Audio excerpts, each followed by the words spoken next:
धोने वाली बहू। शादी के पहले से ही विभा को कपड़े धोने का बड़ा शौक था। कभी नल के नीचे तो कभी तालाब के पास। अरे मेरी नीली वाली लुंगी नहीं दिख रही है। विभा की अम्मा, कहाँ रखी है लुंगी? अरे वो तो विभा ने परसों ही धोकर रखी थी आपकी अलमारी में, देखो वहीं होगी। वो ना मैंने आज धो दी, मुझे लगा कि गंदी हो गई होगी। अरे कैसे गंदी हो गई थी? उसे तो मैंने पहना भी नहीं। हे भगवान, इस लड़की के कपड़े धोने की आदत से परेशान हो गया हूँ मैं। जितना तो घर में राशन नहीं आता उससे कहीं ज्यादा डिटर्जेंट पाउडर का खर्चा है। इसकी शादी करवा दो, शादी जाए अपने घर में ही करे काम, फिर चाहे घर के कपड़े धोने हो या पूरे गांव के। हाँ ठीक बोल रही हो, देखता हूँ मैं कोई लड़का। वो दिन भी आ जाता है जब विभा को देखने लड़के वाले आ जाते हैं। लड़की मुझे अच्छी लगी। होने वाली सास कहती है, बेटी अगर कुछ पूछना है तो पूछ लो।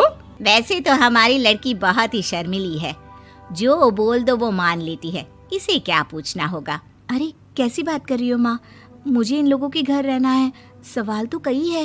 हाँ हाँ बेटा, पूछ लो ना, क्या पूछना है। आप लोगों के घर कपड़े कौन धोता है? सास का मुंह बन जाता है। देखो, अगर तुम ये कहना चाहती हो कि तुम्हें कपड़े धोने नहीं आते तो सुन लो, कपड़े मैं ही धोती हूँ, लेकिन तुम्हारे आ जाने के बाद मैं रुमाल तक नहीं धोऊंगी। अरे चुप रहना भाग्यवान, बहू बेचारी घर आई नहीं, उसे डराना शुरू कर दिया। वो क्या है ना बिटिया, अभी तक तो ये कल्लू की माँ ही धोती थी, लेकिन अब तुम्हारे पापा तो दहेज में वॉशिंग मशीन देंगे ही। तभी विभा की माँ बोल पड़ती है, सवाल भी पूछा तो क्या। वैसे भाई साहब, मशीन की तो फिर भी कपड़े धोने की कैपेसिटी होती है, मतलब जो बिटिया दे रहे हैं ना विभा, इसे कपड़े धोने का बहुत शौक है। ये आप लोगों के क्या, आस पड़ोस गांव मोहल्ले सबके कपड़े धो दे और उफ तक ना करे। बाहर देखा नहीं आपने कितने कपड़े सूख रहे हैं, सब हमारी बिटिया ने ही तो धोए हैं। बस भी करो ना माँ, शर्म आ रही इतनी तारीफ सुनकर। और तो और एक दाग निकाल कर दिखाओ तो मान जाओ। हाँ अच्छा अच्छा, माफ करना बेटा, मैंने गलत समझा, हमें तो रिश्ता बहुत पसंद है। और ऐसे जुड़ जाता है रिश्ता कपड़े धोने का शौक रखने वाली विभा का। उसकी शादी हो जाती है कोयला फैक्ट्री में काम करने वाले कल्लू के साथ। शादी के बाद अचानक विभा चिल्लाती हुई सास के पास आती है। सासू माँ, अरे सासू माँ कहाँ है आप? ये तो धोखा है, धोखा दिया आप लोगों ने मुझे। इसे ससुर के चक्कर के बारे में पता चल गया। अरे तो उसमें तुझे क्यों धोखा मिला है? अरे नल में पानी नहीं आता, कपड़े कैसे कब धुलेंगे? अच्छा अच्छा, तू पानी नहीं आ रहा उसकी बात कर रही है। तो आपने क्या सोचा? कुछ नहीं। अच्छा, तेरी माँ ने कहा था कि कपड़े धोने का शौक है तुझे, याद आया मुझे। शौक शौक बोलकर कपड़े धोने वाले मेरे जुनून को कम ना आके सासू माँ, कपड़ा धोना मेरा गुरूर है। तभी पति भी वहाँ आ जाता है। अभी अभी मैंने इसे सनी देओल की फिल्म दिखाई है, उसी के डायलॉग मार रही है माँ। अच्छा सुन, साफ साफ बता रही हूँ, पानी सुबह 4 से 6 और शाम को 10 से 12 आता है, समझी? विभा टाइमिंग सुनकर हैरान हो जाती है। ये क्या भूतों का मोहल्ला है? सुबह 4 बजे उठकर कौन कपड़े धोता है? 4 बजे टंकी में पानी जाता है, फिर सारा दिन धोना ना, किसने मना किया? अरे कैसी बात कर रही हैं? 200 लीटर की टंकी में कितने कपड़े धो लूंगी मैं, सुबह ही उठ जाऊंगी मैं। अब क्या था, विभा सुबह 4 से लेकर रात के 12 बजे तक कपड़े ही धोती रहती। एक रोज सास पड़ोस से निकलकर कहीं जा रही होती है कि साथ वाली कहती है, हाँ कल्लू की माँ, जरा ये बताओ कि 2 साड़ी है, 2 ब्लाउज और एक पेटीकोट और एक नाड़े वाला लंबा कच्छा। हाँ तो? अरे तो क्या, कितना लोगी धुलाई ये बताओ। धोबन दिख रहे हैं हम क्या? हमारे पति सरकारी नौकरी से अभी अभी रिटायर हुए हैं और बेटा सुपरवाइजर है कोयला फैक्ट्री में। धोबन समझ रखा है हमें?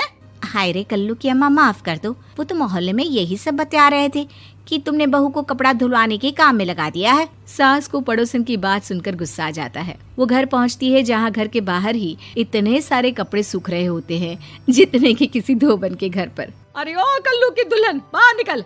माँ जी यहीं आ जाओ, बाथरूम में चादर धो रहे हैं हम। अरे अभी हम धोते हैं, तुमको बाहर निकलो। ये आस पड़ोस वाले बोल रहे हैं कि हम बहू से कपड़े धुलवा धुलवा कर उसे कपड़ा धोने वाली बना दिए हैं। अरे छोड़ो ना माँ जी, किन लोगों की बातों में आती हो? आस पास के लोगों का तो काम ही होता है कि वो किसी तरह सास बहू को लड़ा दे। बहू सारे घर के कपड़े धोती है, ये क्या कम है? बोलिए। सास को भी लग जाता है कि वो बहू का ये सनकीपन नहीं छुड़वा सकती, इससे अच्छा है कि खुद ही चुप हो जाए। एक रोज सास और बहू मंदिर जाते हैं, जहाँ सास की साड़ी वहाँ खड़ी भीख मांगने वाली से मिलती है। माँ जी क्या बात है, आपकी साड़ी उस भिखारन से कितनी मिल रही है ना? हाँ हाँ देखो तो, दोनों की साड़ी मिल रही है। क्या बात है कल्लू की अम्मा, तुम खुद को तो अफसर की बीवी बताती हो और ऐसी सिंपल सी प्लेन साड़ी पहनकर घूमती हो। सिंपल और प्लेन नहीं है ये साड़ी। तो क्या सोने के धागे से फूल बने हैं? कुछ भी सासू माँ, कुछ भी।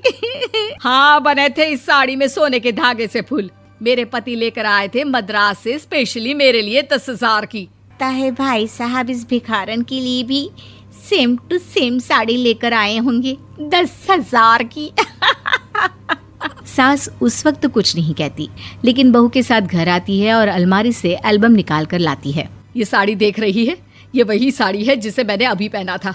इस साड़ी में ये जो चमकदार फूल दिख रहे हैं ना, ये सोने के धागों से काढ़े गए हैं। लेकिन तू लोकल वॉशिंग मशीन ब्रश से घिस घिस कर सारे फूलों को निकाल कर साड़ी प्लेन कर दी। मुझे माफ कर दीजिए सासू माँ। और तो और, जब मैंने तुझे तेरी गलती के लिए कुछ नहीं कहा, लेकिन तूने तो सबके सामने मेरा मजाक ही बना दिया। क्यों? बहू को समझ में आ जाता है कि अब से उसका कपड़े धोना बंद।